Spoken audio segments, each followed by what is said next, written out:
Welcome back to our channel. Thank you for tuning in and thank you for supporting us.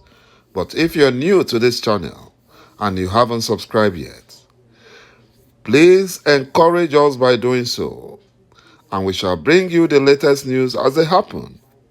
And together we shall support our great leader, Mazi Nnamdi Kanu, IPOB, and Eastern Security Network, to make and put the Fulani Janjaweed to shame.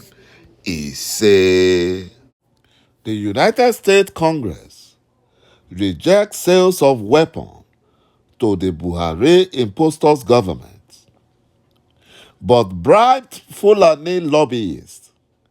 They saved the Biden administration to approve the sale.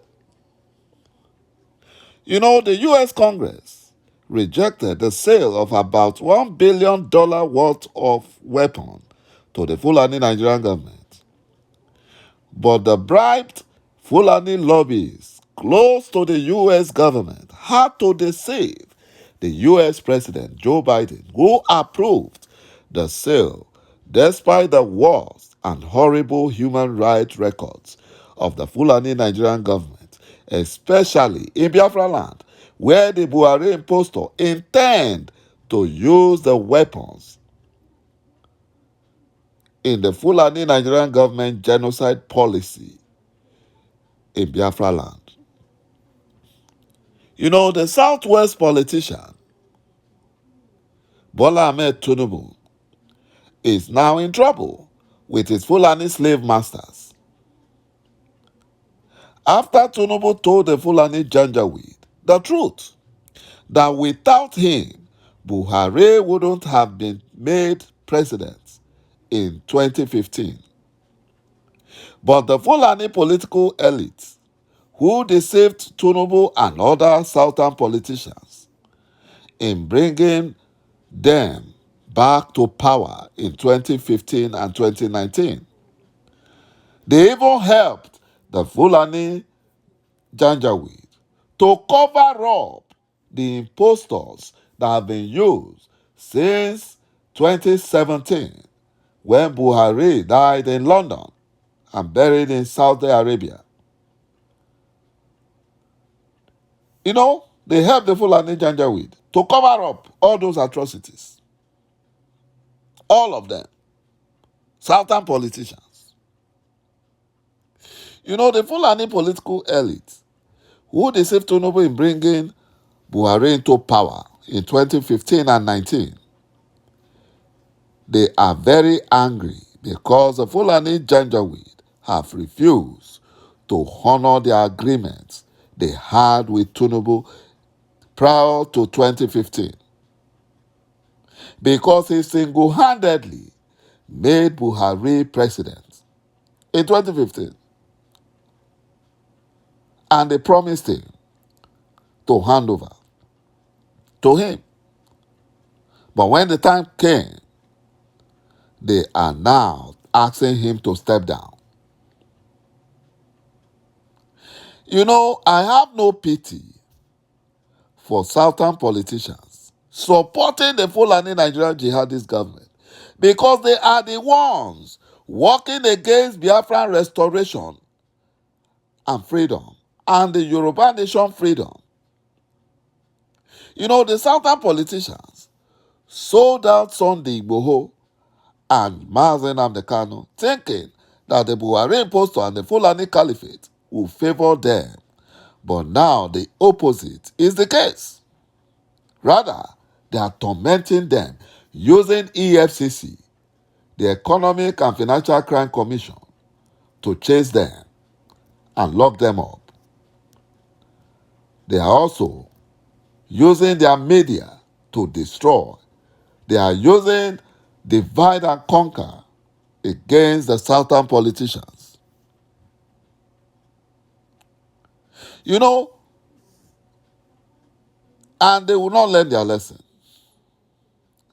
They won't. And that's why I don't pity them. Because with all these predicaments, one would think that the southern politicians have seen the truth. or they have sense still remaining in them. But we might be shocked the opposite is the case. You know, one of them that wants to turn Nigeria around, P2B, is in Labour Party. Ordinarily, you would think that the southern politicians will queue behind him and ensure that he wins the election. But they will not. They will rather support the Fulani terrorists. They will rather. You know, the Fulani Nigerian government has successfully made Nigeria an Islamic nation. They have turned Nigeria into an Islamic nation.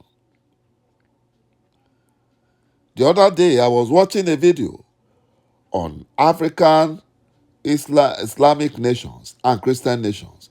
Nigeria was categorized among the Islamic nations. I was shocked. It has never happened like this before. You know, and that is why the Fulani Nigerian government will never hand over to any Christian or Yoruba Muslim whom they hate and detest with passion. They hate Yoruba Muslim with passion. They hate them. They will never hand over to them. Because handing over to Christians or Yoruba Muslim, the Fulani Janjaweed are afraid that all the gains that Buhari impostor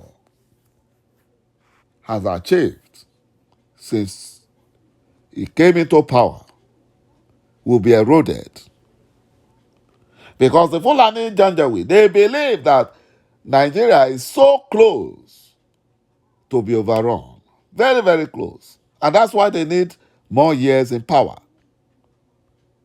And if Biafrans and Southerners allow the Fulani to continue in power, then they should bid the ancestral land by. They should bid it by. But God forbid, Biafra will never be handed over to the Fulani Janjaweed because ﷺ's mandate is Biafran freedom. That's his mandate. And it shall come to pass.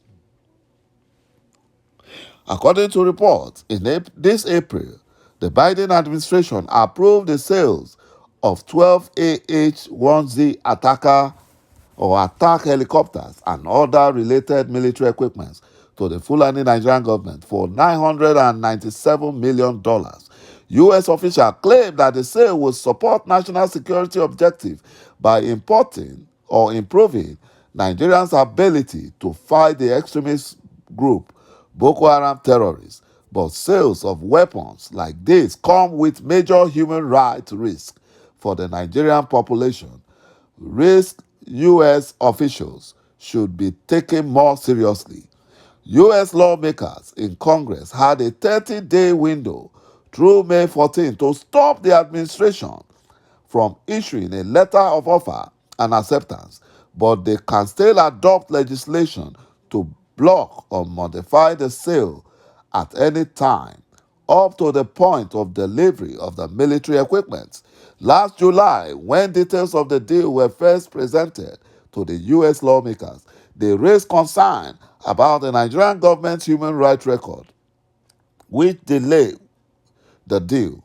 Now, before letting the deal go forward, Congress should be asking more questions about what assurances the Biden administration has that Nigerian rights will not be violated with the new influx of military equipment.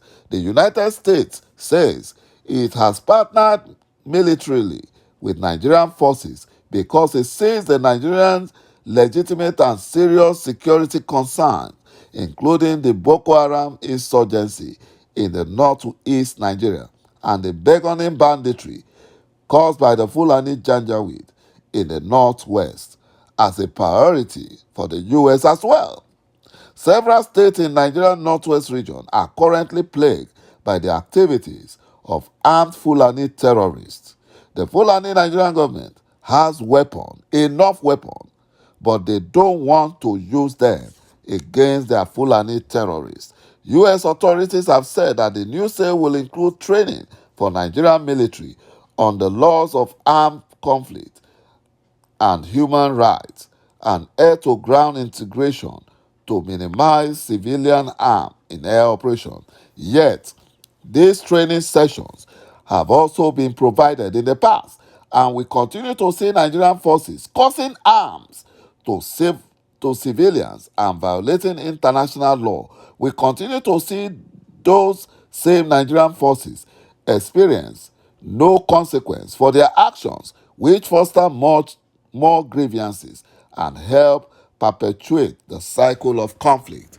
Thank you, my brothers and my sisters, for watching this video, and bye-bye for now.